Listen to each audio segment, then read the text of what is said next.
What's up, guys? Patrick here from Anime Tech. We got some pretty good anime stories in here today, so without further ado, let's get right to it, actually.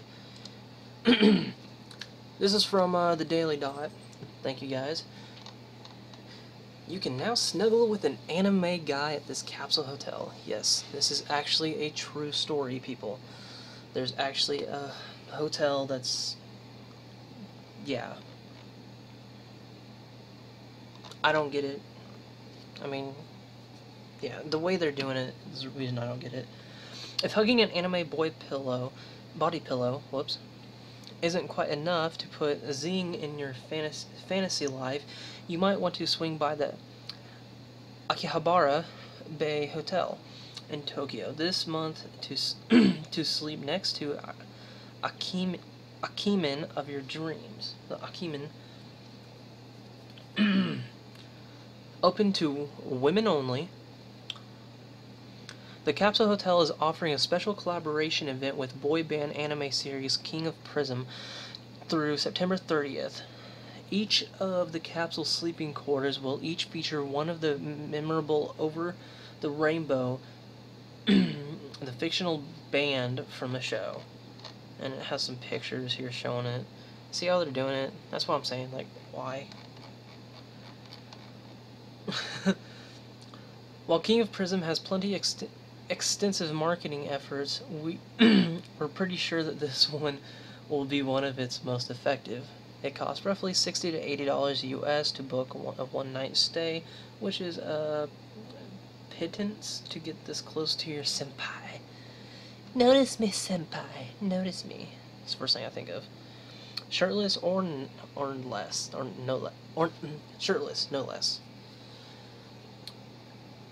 My thoughts on it?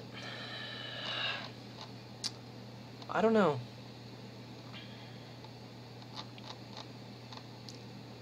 I mean, other than, you know, for the hotel size and the price, it's kind of ridiculous. But then you gotta realize, you know, it is in Tokyo, so then it's like kind of like evens out, you know.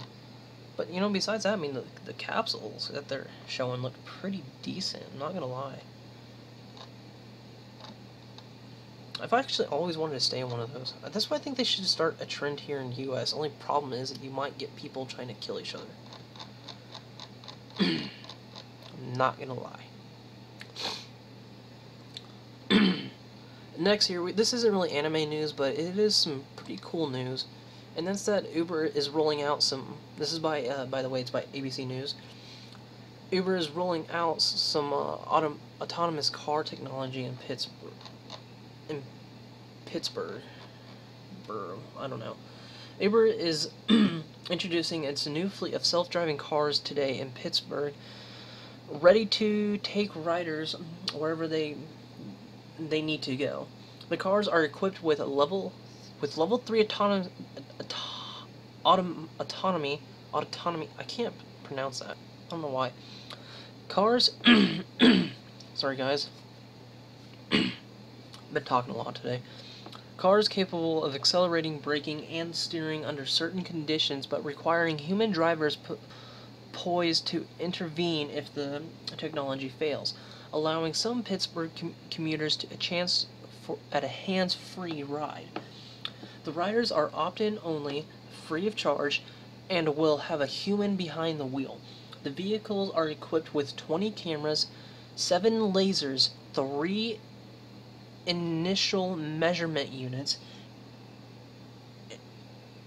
inertial, I think it's inertial for inertia, yeah, measurement units, and radar covering 360 degrees. According to the company, Uber says Pittsburgh is perfect pilot city because Pittsburgh terrain with narrow, winding streets and unexpected weather creates an optimal test ground, according to Uber.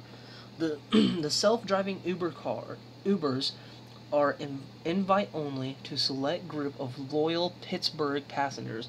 When they request an Uber X between 7 a.m. and 10 p.m., they could be paired with one of the new vehicles, which is pretty damn cool if you ask me, that they're actually starting to get this stuff out here in America. I mean, who knows, by like 2020 we could see these, like, you know, everywhere. Which is pretty cool, actually. Scary, yes, but but but you know what? You cannot obtain the impossible without attempting the absurd. Seriously. But finally, guys, my last bit of news is something I just kind of didn't want to do, but it kind of triggered me a little bit. This is by Heat Street. Rapper Talib Kweli literally spent all weekend arguing that anime characters are white. That all anime characters are white.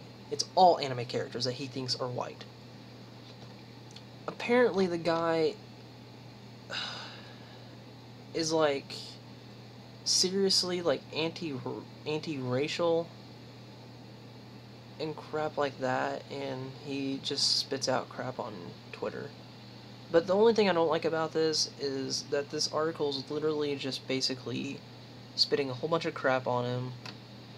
It's literally what they're doing here. I mean, I get that they got a point, but still. I'll start reading it. When scanning rapper Talib Kweli's Twitter feed, it becomes instantly apparent he spends all his time arguing with randos about racism, whether they be Nazi trolls or average citizens. With differing opinions, Kweli takes the time out of his clearly not busy schedule to give each one of the attention they don't deserve. If you ask me if it's this bad, why doesn't he just hire someone for his Twitter? While he usually passes time calling ex-Muslims coons and neuroscientists white supremacists,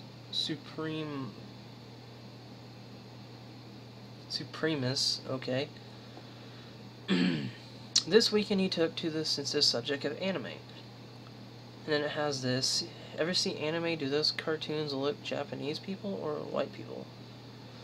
Kweli is on a kick about how oppressed the nation of Japan is by white supremacy, and decided to loop anime characters into the mix. He concluded that because they didn't have yellow skin and smaller eyes, anime was perpetuating a Eurocentric standard of beauty. Japanese people have smaller eyes and yellow skin. In fact, these characters are white. Yeah. When in fact there is anime characters out there who do have that. I mean, has he ever been to freaking Japan? I just don't want to. I just don't want to. While everyone's entitled to their opinion, it is troubling that Kweli has spent almost 3 days arguing this point with hundreds of tweets directed towards dozens of different accounts. Kweli will tweet something about anime, then people will send him pictures of anime characters or Asian cosplayers to prove him wrong. Then Kweli will refute the evidence and say they look white, repeating the cycle. This started Saturday afternoon and is really still going on at the moment of publication. I'm guessing it isn't really. I don't know. Some of the accounts Kweli argued with are Nazi anime trolls. Why do you even call them that? Why? Personally, if I had somebody like this writing for me, I would fire them by the way they're doing it. All they're doing is trying to start crap. Because you don't just call people Nazi anime trolls. Who fire racial I can't even read today, sorry guys, at him to get a reaction, while others were honest anime fans sticking up for their hobby. RT blah blah blah. A waifu pillow is not the same as a real human relationship. Y'all anime Nazis need help. And then he took to The Simpsons, basically. Marge, specifically. That White, wow, white people in Simpsons yellow, black people are brown. Marge has beehive hairdo, not afro. Little known fact here, by the way. I mean, I am kind of triggered by this, but this is pretty just ignorant because I have seen afros that go like Marge's. I really have. That they go all the way up. You would not believe the kind of freaking crap you can do with somebody's hair. But I've seen afros do that. Clearly Kweli is not giving anime, or at least the hordes of rabid fans, the respect they deserve. Anime is is not the benchmark of Japanese culture, moron. No, it is not, but manga is one of the benchmarks of Japanese culture, and anime is made from manga. And this would actually explain what I'm about to show you guys over here on Wikipedia, why this could be. The history of manga is said to originate from scrolls dating back to the 12th century. However, whether these scrolls are actually manga is still disputed, though it's believed they represent the basis for the right-to-left reading style. Other authors report origins closer to the 18th century. Manga is a Japanese term that can be translated as comic. Historians and writers on manga history have described two broad and complementary processes shaping modern manga. Their views differ in the relative importance they attribute to the role of culture and historical events following World War II versus the role of pre-war Magi and pre-Magi Japanese culture and art. One view emphasizes even events occurring during and after the Allied occupation of Japan 1945 through 1952, and stresses that manga was strongly shaped by United States cultural influences, including U.S. comics brought to Japan by the GIs and by images and themes from U.S. television, film, and cartoons, especially Disney. Disney is actually pretty damn huge over there, I'm not gonna lie. The other view represented by the writers such as Frederick L. Scotty, I can't pronounce that, Kinko Ito, and Adam L. Kern stress continuity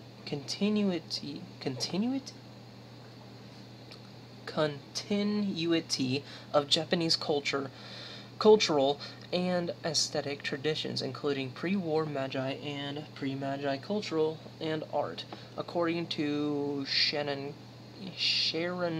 Kinsella, the booming Japanese published industry helped create a consumer-oriented society in which publishing giants like Kodansha could shape popular taste.